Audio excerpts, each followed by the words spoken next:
Hey, what is going on, guys? In today's video, I want to have a conversation about EZFN Season 4, what to expect.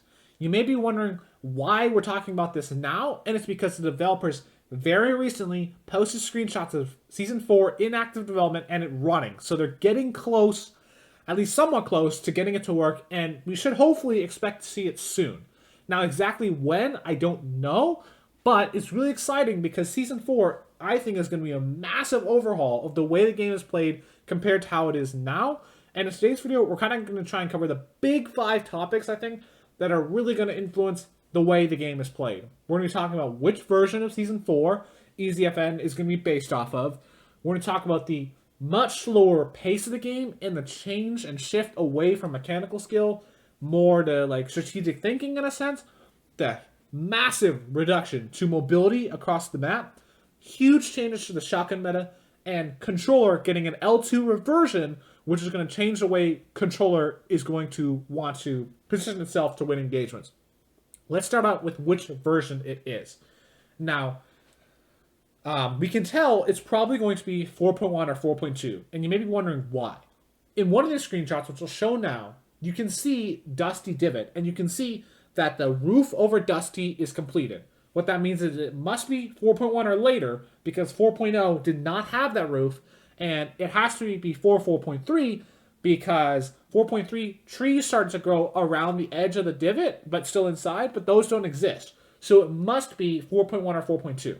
These two patches are overall pretty similar, so this video will apply to either one, whichever it ends up being. That's going to be an early to mid Season 4 patch. So that's not going to be the same as the most recent one that Era was based off of, because Era was based off of 4.5, and by 4.5 there's already major changes to the game. So it's definitely going to be different than that.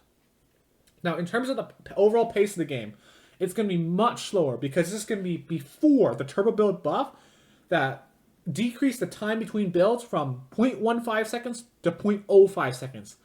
That's a huge change because we're going the other way. We're going back to 0.15 seconds. Building is overall going to be much slower.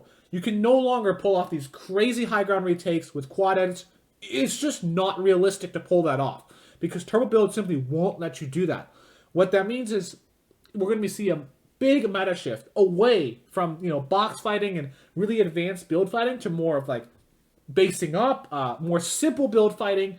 And it's going to be more focused on strategy than mechanics because if you think strategically, you position yourself on top of a hill, you position yourself in the right position at the start of engagements, that's going to be huge because you can no longer do these crazy high ground pushes and, spraying with your AR is going to be a lot more effective. It's going to be a lot harder to push up with slower building. So it's going to be a total overhaul in the way you think when you take engagements and what skills are important in the game. So big change there, much more towards a classical type of meta.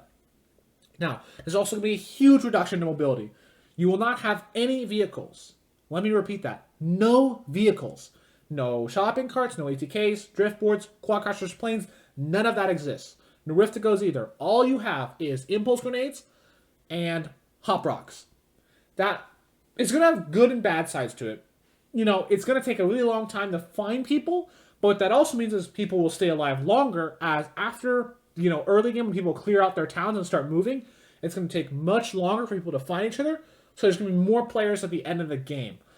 It also, again, is going to prioritize strategy over mechanics because you're no longer going to be able to, cheese your way up the high ground by using a rift or flying up there. If you walk up to the top of the mountain, there's no mobility items to get you up there.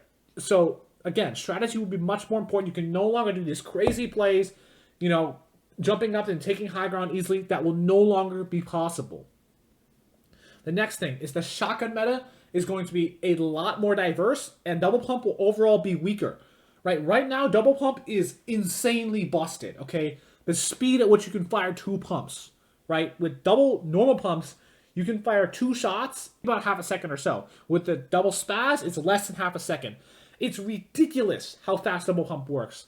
With the double pump in Season 4, it's going to be overall much slower because the draw speed will be very slow. It'll take well over half a second to go from one shot to the next. And what that means is that you can't make crazy edit plays and instantly fire. If you make, a top corner edit, you have quite a significant draw speed to wait before your shotgun fires. What that means is that's going to open up the shotgun meta massively, because now the pump and tack shotgun both draw faster, and it's going to mean that, okay, pump shotgun sure is the highest reward, but it's the highest risk because it's slow. You know, if you run pump tack, you can sure get that big pump shot, but the tack shotgun is going to be faster to shoot after that. You can run double heavies, you can run heavy tack, you can run pump heavy, right? There's so many choices, and it's just going to really open up the shotgun meta to actually give you choice. No longer is it going to be double pump is mandatory, and every fight is going to be against double pump. It's going to be, you're probably going to have a different combo than your opponent, and you need to know what the strength of your combo is against them and try and win the fight that way, right? If you have pump tack against double pump, okay, you know that you can probably get 2 shots off faster than them. So if you can trade 2 for 1, that's going to be an advantage. If you have double pump against pump tack, okay, well, you want to trade 1 for 1, right? It's going to be a very interesting meta where there is genuine choice, and you can pick whichever combo you like based on your playstyle. Finally, controller is going to play much differently. Getting rid of the L2 cooldown is going to be L2. If you know how to use it correctly, it's going to be very, very powerful, right? Especially at range with the AR, right? If you know how to use it, it's going to be basically guaranteed hits at long range. But controller does not have custom binds this time. It's got no build sensitivity. It's going to be very limited on the building and mechanical plays you can make on controller. You also have to hold to edit, right? So what that means is that controller is going to be very focused on taking medium range engagements with the AR, right? Trying to take shotgun battles is not going to go too well for you.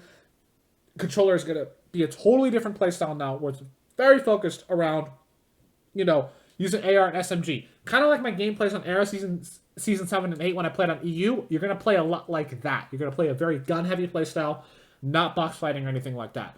So overall, I'm really excited for Season 4. It's a total overhaul to the way the game is played, and I think it's going to be really fun to shake up the meta massively and play a whole new game. So, I hope you enjoyed this video, and I'll catch you in the next one.